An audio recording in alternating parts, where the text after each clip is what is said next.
Salut les gars, c'est le Baraka RC. Alors aujourd'hui, petite vidéo donc pour parler de l'Arlo et éventuellement les conseils techniques que je conseillerais éventuellement pour la marque et puis aussi pour ceux qui souhaitent la recevoir. Sur ce, bonne vidéo.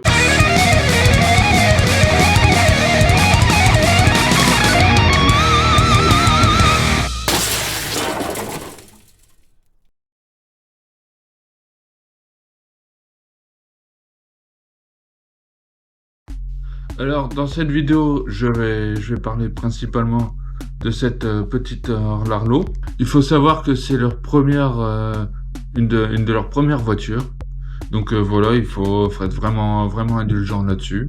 On va pouvoir voir donc un petit peu comment que ça se passe cette vidéo. Donc premier conseil que je donnerai donc pour la marque et aussi pour ceux qui l'ont, c'est que voilà, auparavant, on avait ici, on avait une vis qui partait de l'intérieur là, au niveau de la chape, ensuite qui ressortait ici avec un boulon.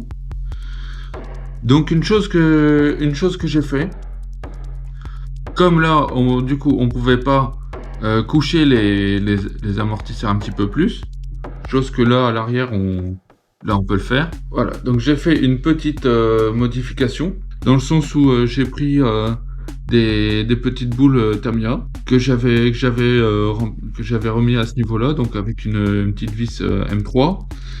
Je pense que après, je vais peut-être fraiser à ce niveau-là, et pour ensuite pouvoir mettre des vis à tête fraisée, mais pour l'instant on va essayer de voir ce que ça donne sur le long terme, parce que là je vois que ça touche pas la vis, donc pour l'instant ça m'a l'air d'être bon. Comme vous le voyez, ça a été fait pareil à l'arrière, ça a été fait comme ça, donc avec un boulon qu'on a là qui c'est un boulon vis, voilà. Un peu comme celui-ci. Le deuxième conseil que je donnerais aussi, c'est de mettre un petit beeper, parce que voilà, à mon avis, le cut-off lipo, il est beaucoup trop bas. Donc ce beeper, je l'ai mis à peu près à 3,5 V, ce qui est pour moi c'est un bon rapport, etc. Pour moi c'est plutôt une bonne chose. Il faut savoir que sur ce genre d'échelle, les roues avant de buggy en 4 roues motrices, ça passe dessus. Et il faut savoir aussi que les petits trous de 1/10 DTM, ça passe dessus aussi. Donc là-dessus, au niveau pneumatique, c'est vrai qu'on n'a pas de soucis, etc. Petit conseil aussi que je mettrai, et ce que j'ai pas fait là, c'est pas bien. Quand vous démontrez les tourelles d'amortisseur, éventuellement le châssis en dessous, n'hésitez pas à mettre avec par exemple de la colle 21, mettre tout autour de la colle 21 pour solidifier le carbone. Pourquoi? Parce que tout simplement le carbone avec le temps, au fur et à mesure de se retourner, que ce soit sur n'importe quel terrain, il finit par un petit peu s'effeuiller. Donc du coup un petit peu il va se fragiliser, etc. L'autre conseil que je mettrai, donc là c'est plus pour la marque, parce que là ici il faut savoir, on est en axe rigide, donc le mieux ça serait de mettre un slipper un petit peu comme la Mini 8. Donc là je vais vous le démonter pour vous le montrer un petit peu plus. Donc pour ceux qui ne savent pas, un slipper c'est tout simplement un embrayage, et en gros tu as deux plaquettes ici, ici, et après tu as deux autres plaquettes en acier qui te viennent par dessus, qui sont serrées par un ressort avec un écrou nil stop. Petit conseil, prenez aussi un petit bac magnétique comme ça au moins vous perdez pas les vis. Donc voilà, c'est un petit truc pour les débutants. Très bon point que je vois, là ici en plus on est passé dans d'assez grosses dents, donc je sais pas c'est quel module, mais en revanche c'est un très bon point. Donc là, comme vous le voyez, on est dans un axe rigide. Et en gros, un slipper, ça nous permet de sauvegarder totalement la transmission à l'arrière. En sachant que là, j'ai fait que deux runs. Il faut savoir que le deuxième run, c'était un run pour tester les réglages, etc. Puisque ouais, j'ai réglé un petit peu, donc pas grand chose.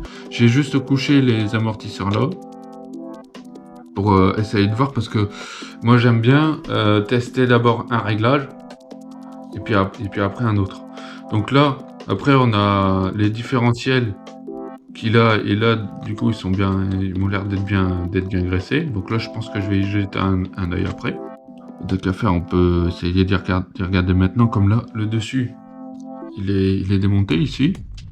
Donc ouais, on va regarder un petit. Allez, sur ce, c'est reparti.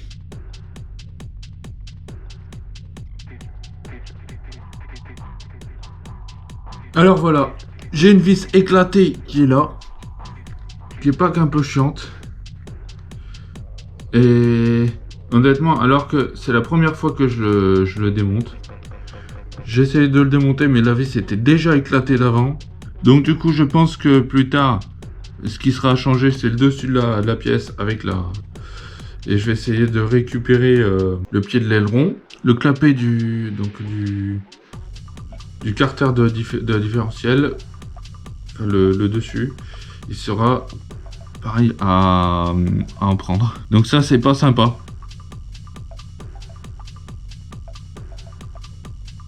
Alors maintenant, différentiel étanche ou alors différentiel simplement graissé. Je pense que c'est juste un graissé. Donc voilà, c'est juste un différentiel graissé. Donc voilà, on sent qu'il est plutôt bien graissé. Il n'y a pas de gros défauts particuliers. Ça suffit amplement pour cette échelle. Juste différentiel graissé. Il fait bien son travail. Donc voilà, je pense que pour le deuxième, c'est assez pareil, la même chose. Donc ça y est, il n'y a plus qu'à remonter le tout. Et puis après, c'est reparti. Voilà, donc remontage toujours en croix.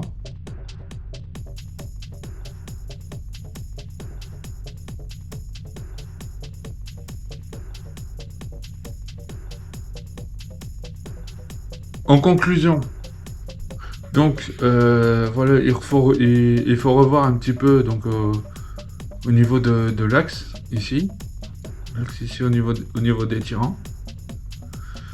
En vrai, il n'y a pas grand chose à revoir, étant donné qu'il y a déjà beaucoup de choses. Par exemple, là, on est sur de la transmission, donc qui est en métal. Donc en soi, là-dessus, il n'y a pas de souci. En plus, on a plutôt des grosses dents pour l'échelle. Ça, franchement, c'est pas mal du tout. Ce qu'il faudrait pour moi, impérativement, c'est un slipper central, un petit peu de la même manière que le Mini 8. Ce qui serait pour moi idéal. Pourquoi? Parce que ça permettrait de sauvegarder la transmission. Hein, puisque voilà, j'avais fait quoi, 2 runs, et donc bon, les pignons, en soi les noix elles sont pas vraiment attaquées, donc ça c'est un petit peu normal, mais je pense que voilà, après sur le long terme, je pense que ça occasionnerait beaucoup de stress sur la transmission. Le troisième point aussi, ça serait s'améliorer donc au niveau de la visserie, parce que faut avouer que là c'est clairement pour moi, c'est clairement de la merde. Hein, à part ça, ben, il faudrait revoir également donc, la radio. Comme là, j'avais ressenti une assez forte latence. Ça, après, c'est les caractéristiques de l'échelle. Une direction qui est extrêmement vive, qui est extrêmement agressive. Donc ça, après, je termine de m'adapter dessus. Mettre aussi, pour ceux qui veulent faire de l'extérieur, mettre un petit film sur le carbone, mais honnêtement, faire de l'extérieur, honnêtement, je suis pas pour dessus. Je pense que plus tard, je mettrai éventuellement un petit film de protection dessus. Apparemment, je sais pas, j'ai pas encore regardé, mais peut-être que... Oula, il y a une vis là. Ah bah oui. Ah, je vois c'est d'où. Bah oui. Non, une vis que j'ai paumée. Bon, c'est pas grave, je vais la remettre en hors caméra. Apparemment, il y aura peut-être un châssis aluminium, donc pour rouler en extérieur, ce qui serait pas mal du tout. Après, ce qui serait bien aussi, ce serait, on a de la place. D'ailleurs, ce que je viens de voir, ça serait de mettre des vis de butée au niveau des triangles, donc qui nous permettrait aussi de rabaisser le châssis en général. Ça serait aussi de revoir aussi le problème de cut-off lipo, hein, parce que pour moi il est trop bas. Donc je pense que plus tard je mettrai un autre variateur avec ma radio de Apsima.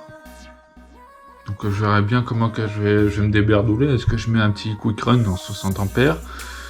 Honnêtement, je sais pas. D'ailleurs, pour ceux qui ont le Quick Run 60 ampères, voilà, ma question c'est de, en gros, savoir est-ce qu'on peut mettre un moteur sans capteur avec. Peut-être que oui, peut-être que non. J'espère.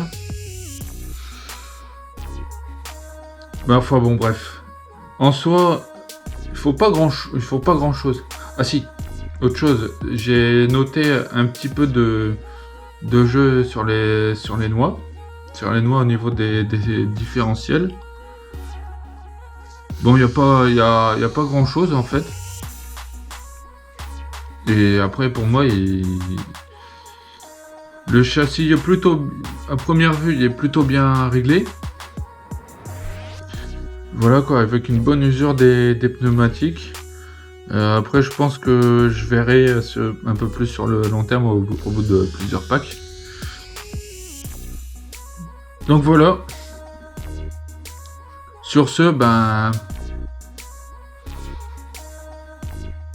Allez. Ciao, à la prochaine.